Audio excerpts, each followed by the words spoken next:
is in New Mexico. Right now? Yeah, I'll share more of that. But apparently, he's going to Valle de Oro Refuge, I think, tomorrow. So, and I think the May cell was postponed. Interesting. Okay, so we're live now on Facebook.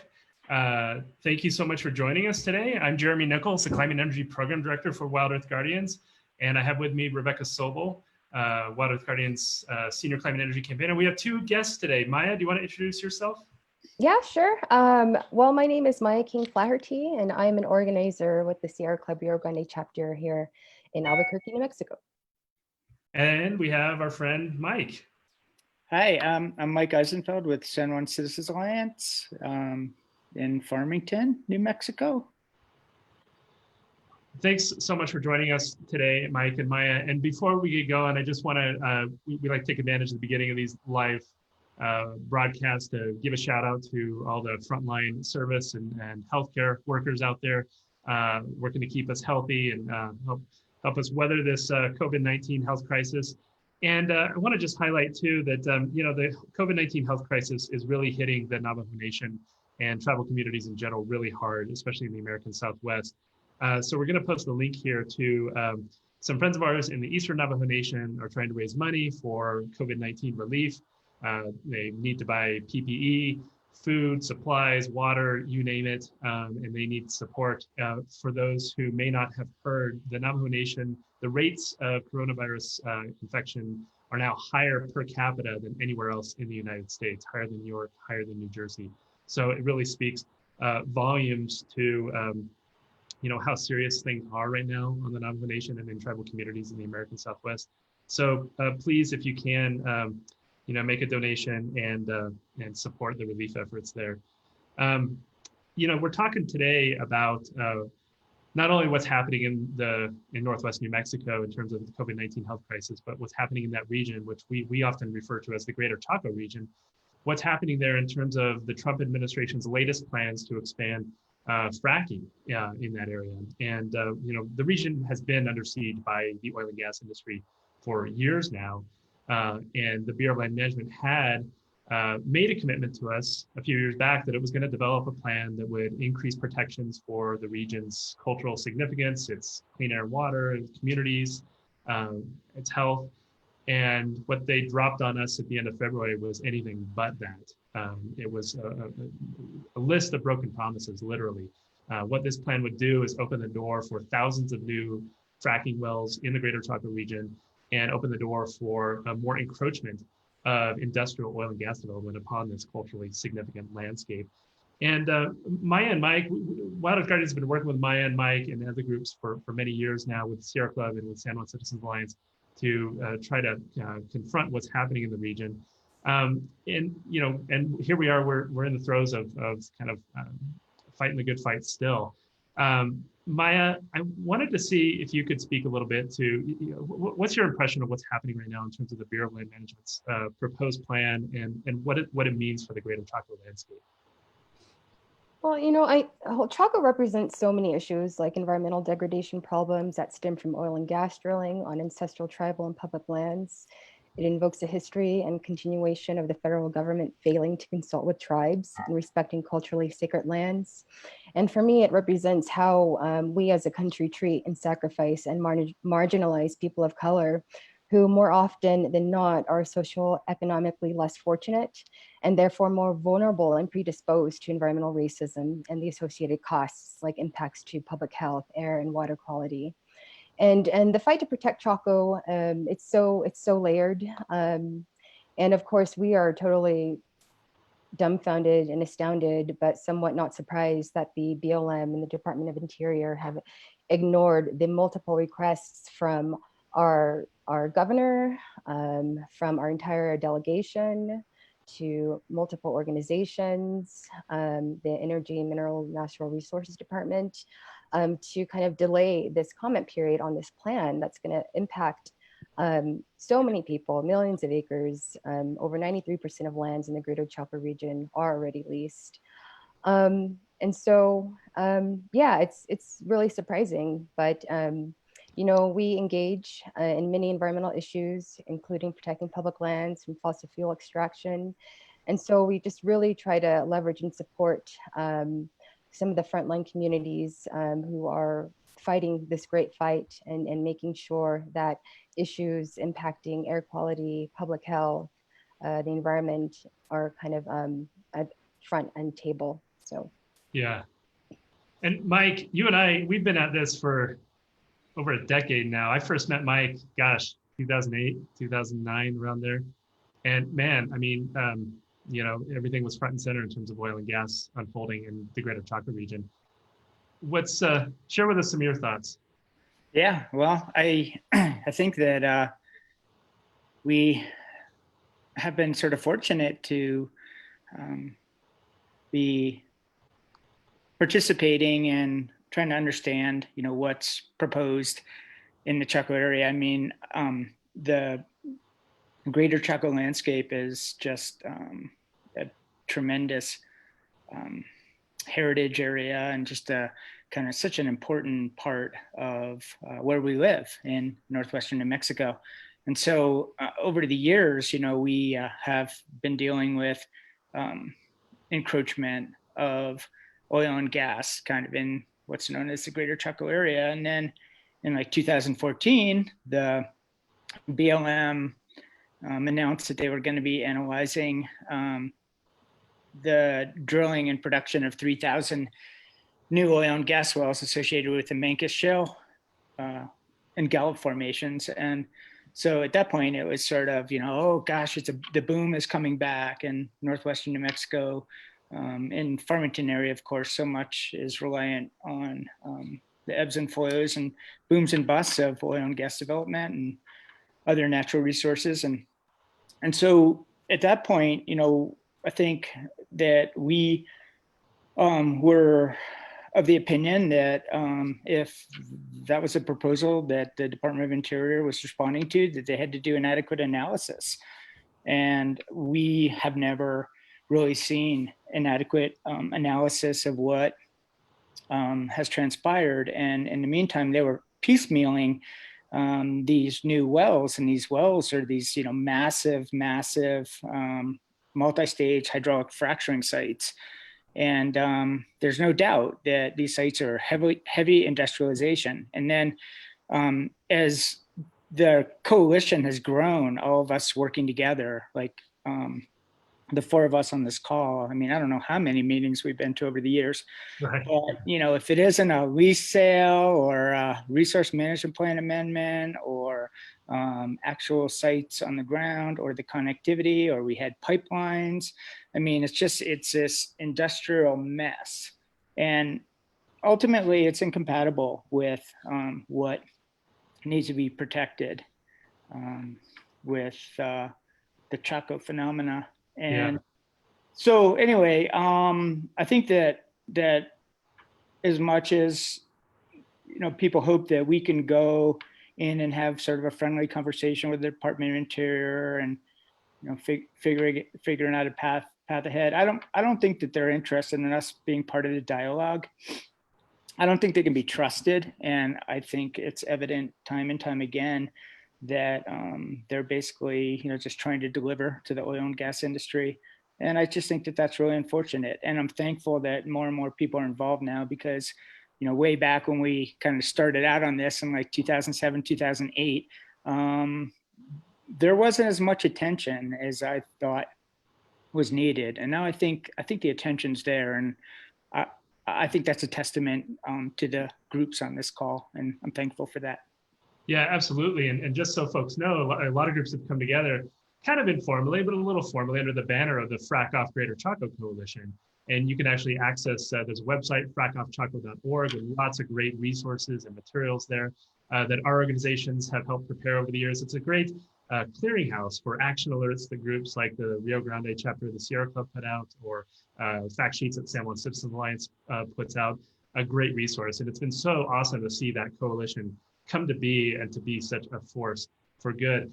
Before we go any further, I want to highlight one thing real quick. Rebecca Sobel has a virtual background with a very well-loved, respected tribal ally, Navajo Nation Council Delegate Daniel So, who has been instrumental in opening people's eyes to the damages being wrought by the oil and gas industry in the Greater Chaco region. He has pioneered these fracking tours in the region, and I think all of us have variously been on one or more of those tours.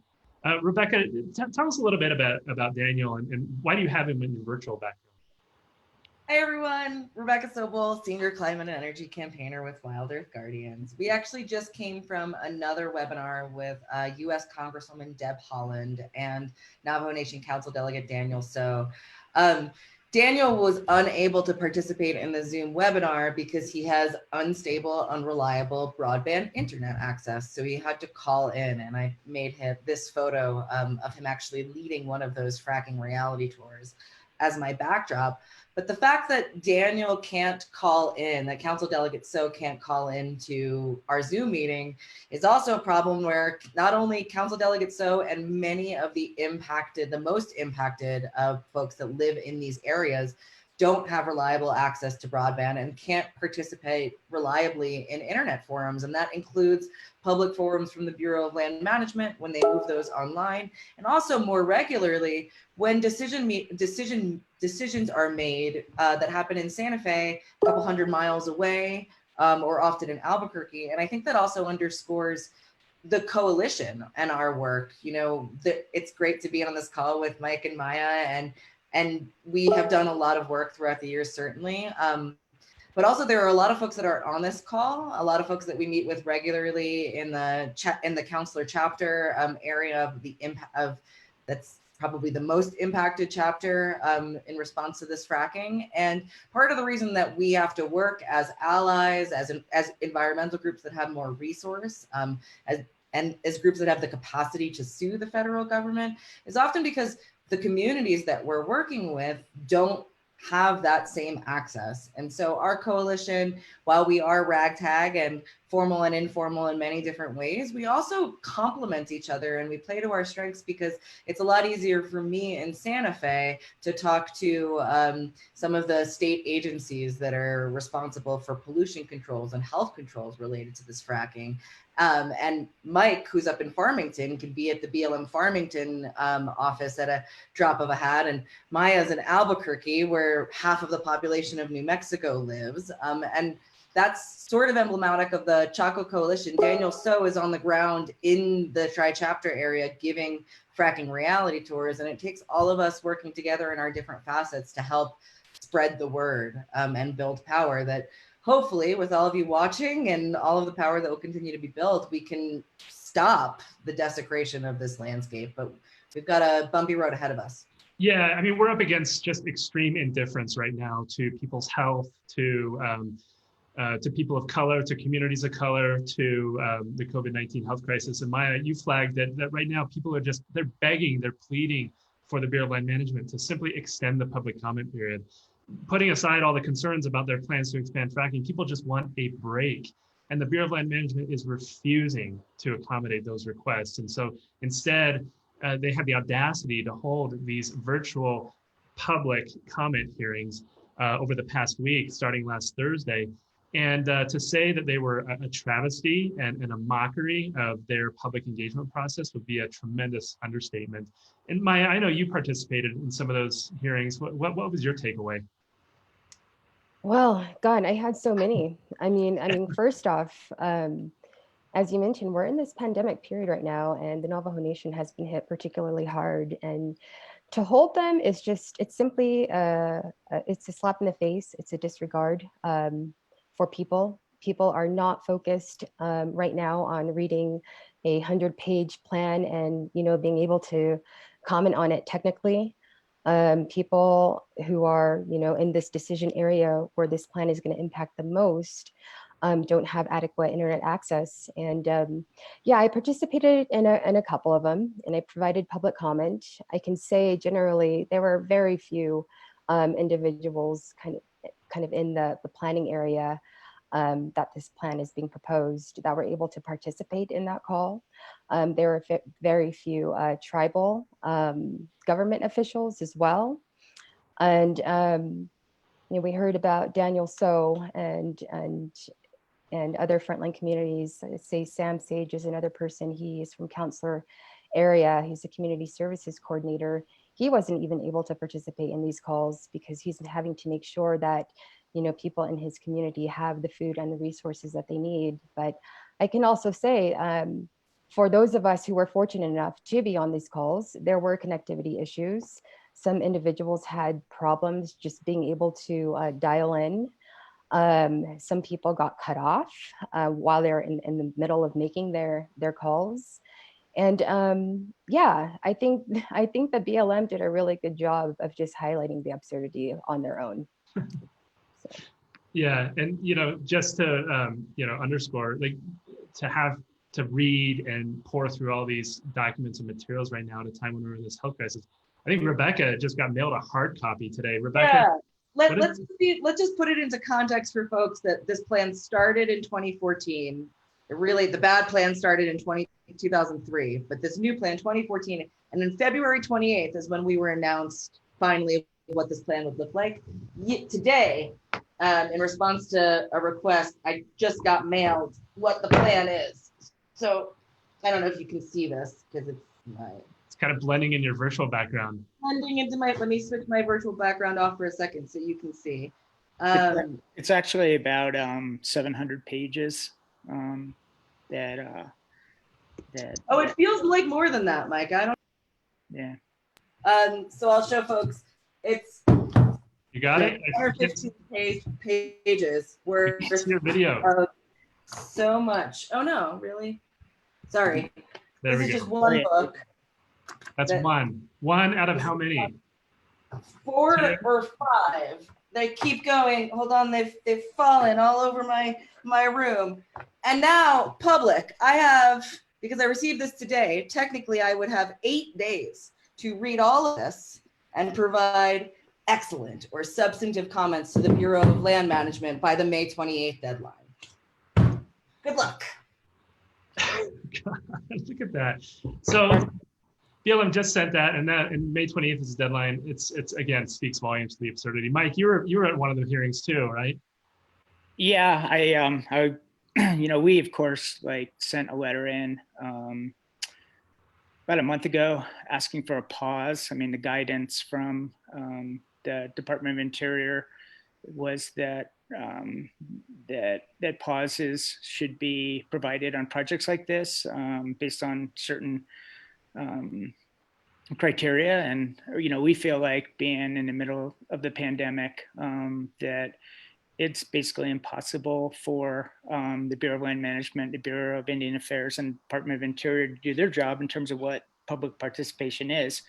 And because this is a resource management plan amendment that amends a document from 2003, that they have a lot of explaining to do to the community about, you know, how they did their analysis, who did the analysis, who was consulted.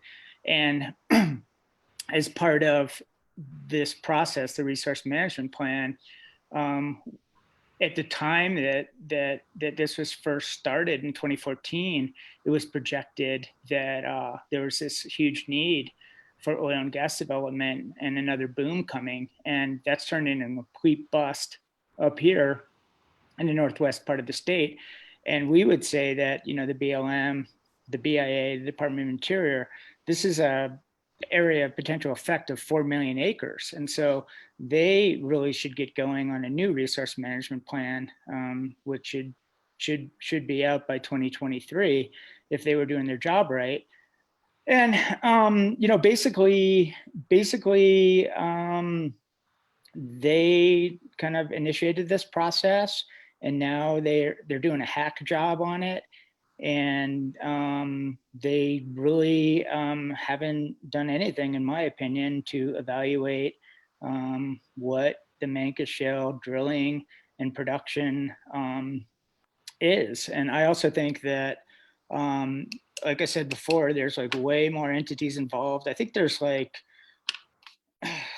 27 cooperating agencies, and there's numerous consulting parties under the National Historic Preservation Act. And you know, the thing that's really important to us is that that there's a diversity of voices, and that, you know, Northwest New Mexico, that at the end of the day, I mean, we've got oil and gas everywhere already, and there's certain areas that should be off limits to oil and gas development. We shouldn't just capitulate on this idea that that the government and these oil and gas companies get to frack everywhere. And then there's other things too, just some of the technical aspects of it. I mean, for years and years and years, they said, well, we're going to reduce our use of water in the fracking and we're going to use nitrogen.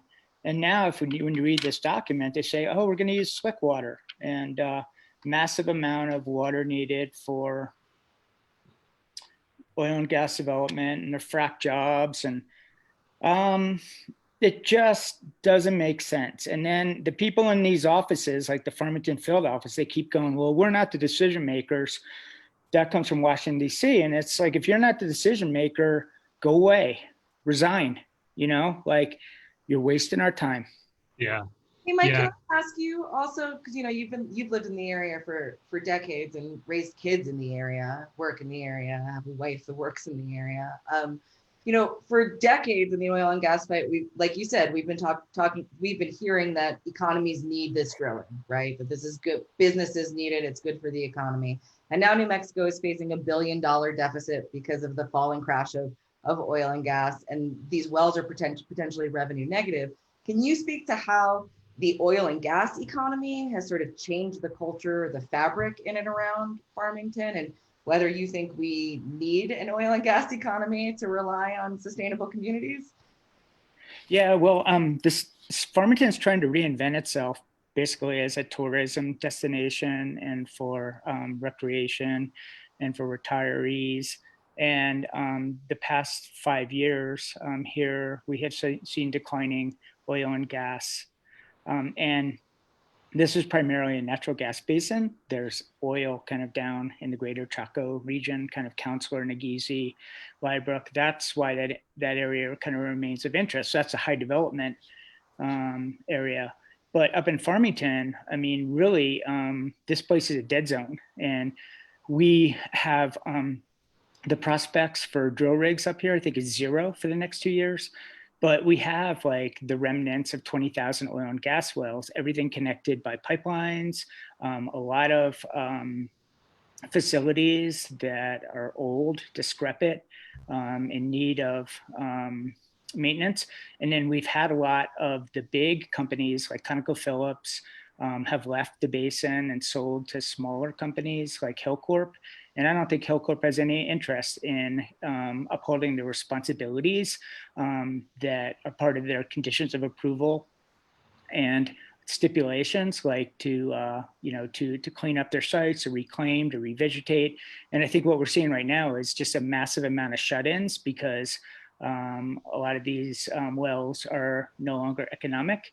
And so I would say that it's time for us to look at the abandonment economy and the responsibility that all these oil and gas companies and these agencies have. And so I would say to the Farmington field office, time to get off your ass and do some work and figure out how to reclaim, revegetate, and get rid of this mess that you've created.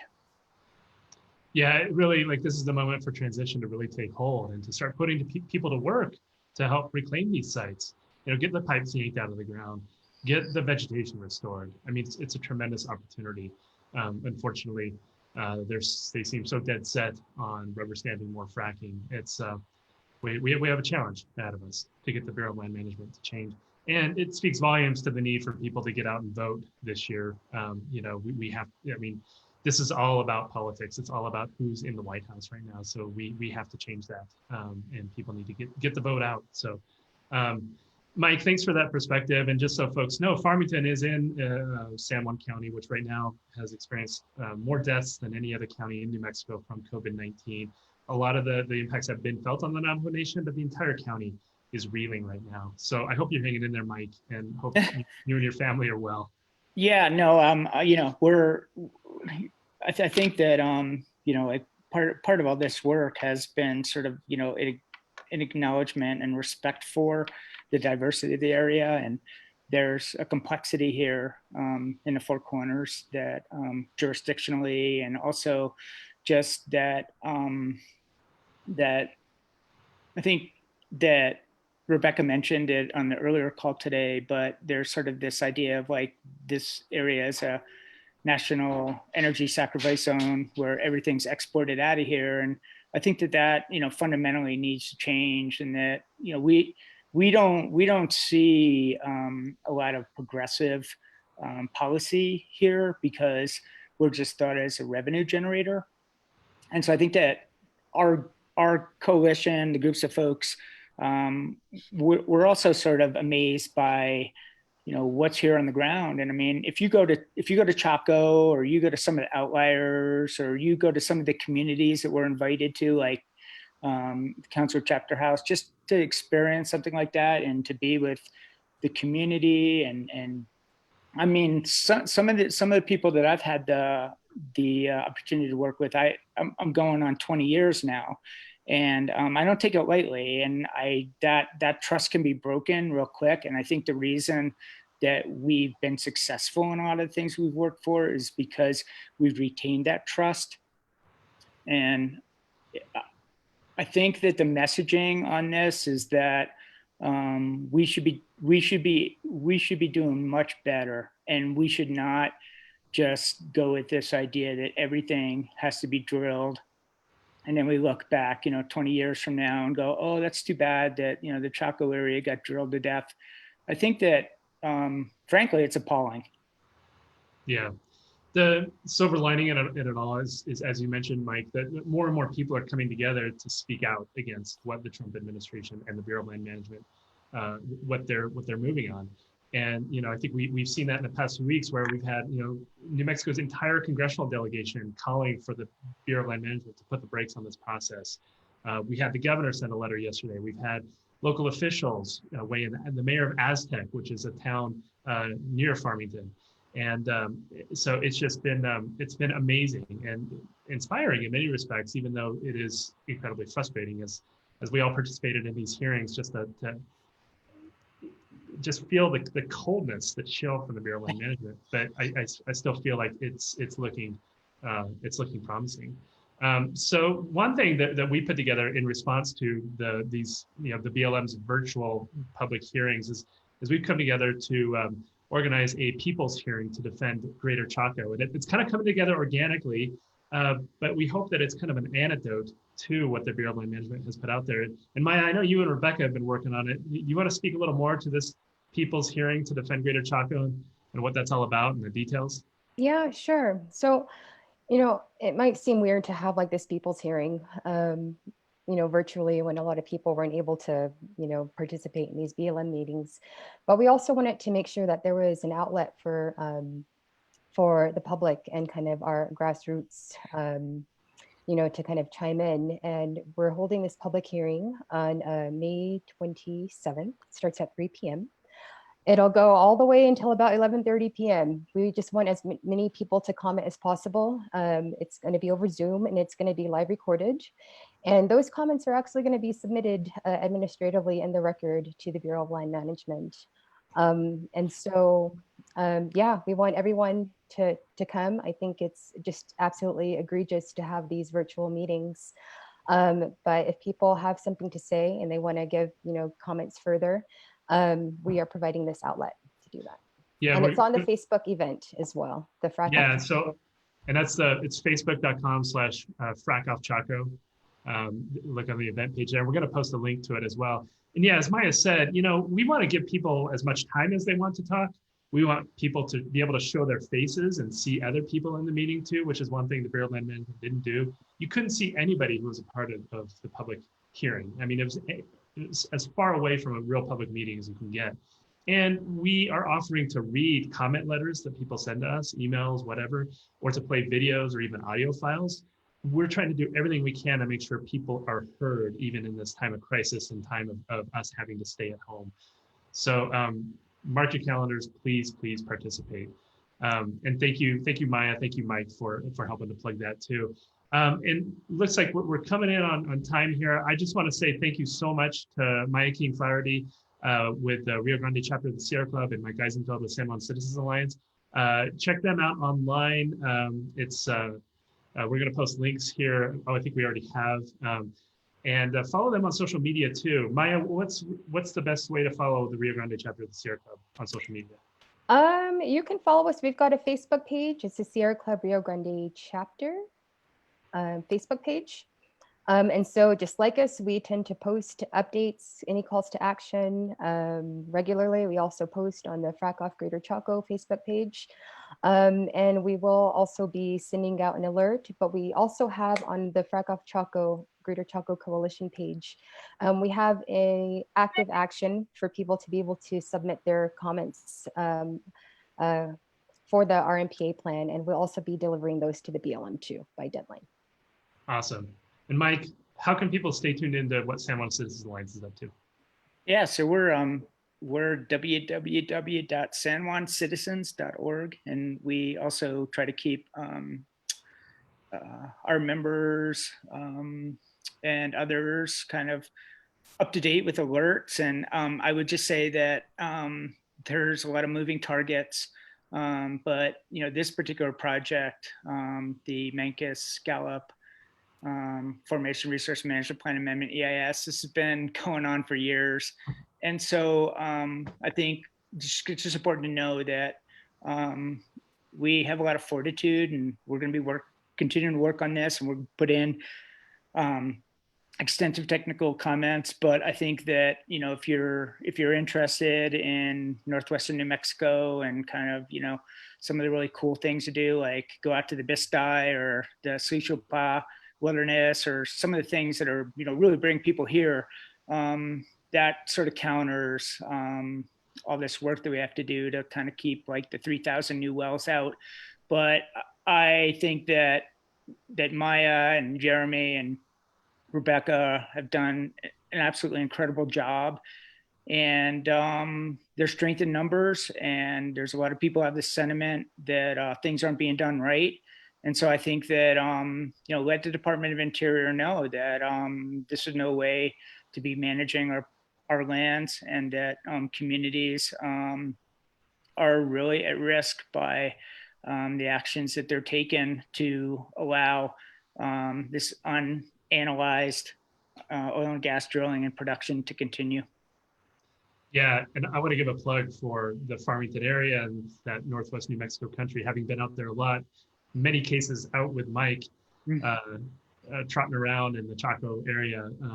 When people can get out and we can safely visit these wild places, get out there, go check it out. If you've never been to Chaco Canyon or the surrounding lands, do it someday. It's an amazing, amazing landscape. And please support, follow, track the work that Maya and Mike are doing. What the Rio Grande chapter of the Sierra Club is doing is amazing. They're doing work statewide in New Mexico, and the San Juan Citizens Alliance is doing work throughout the Four Corners region, Southwest Colorado, Southeast Utah, and Northeast Arizona. Not only on energy issues, but public lands protection issues, water issues, wildlife issues. They've been an amazing group to work with over the years. So please support and keep track of what they're Jeremy, doing. can I just say one last thing too? I would be remiss not to mention Wild Earth Guardians attorney Samantha Ruskevich Bars, who very early on, circa maybe 2009, 2010, provided pro bono assistance to San Juan Citizens Alliance and to the Chaco Alliance when we were two of the early groups in on some of the energy development issues around Chaco. She provided an immense amount of support to us with her archaeological experience and her legal experience, and to this day continues to do incredible work on behalf of all of us. And so thank you. Yeah, so in case folks don't know, Samantha Ruskevich Barr is our managing attorney now, has both a JD and a PhD in archaeology, and she is right with us on the front line. So it's always good to have her. So thanks for that shout out, Mike. Rebecca, want to close this out? Yeah, sure. It's just an honor to get to sit alongside Mike and Maya and be a part of this coalition. We're building a movement together with all of you watching too.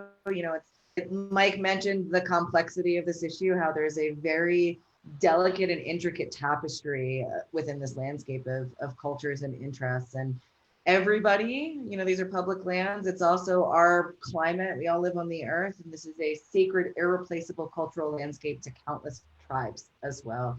So we all do our part to defend what's right, frankly, and we know that this drilling plan and stopping this drilling plan isn't enough, and that we need full reform and a whole new transition to an end to fossil fuel extraction on our sacred lands and our landscapes and protection of our public health. And I know we will continue to work together on those issues, and I hope that everybody will join us next Wednesday on that people's hearing and continue to build this movement much bigger and much louder for the real reform that we actually need. So thank you, everyone. Yeah. Thanks for that, Rebecca. And tune in next week, too, for our weekly Facebook Live. So we do this every week, 1 p.m. Mountain Time, every Wednesday. Tune in. We'll have more guests next week. Thanks to Maya and Mike for being our guests this week. So Thank with you. that, Thanks for the invite. thanks so much. Take care. Stay Okay. safe. Bye.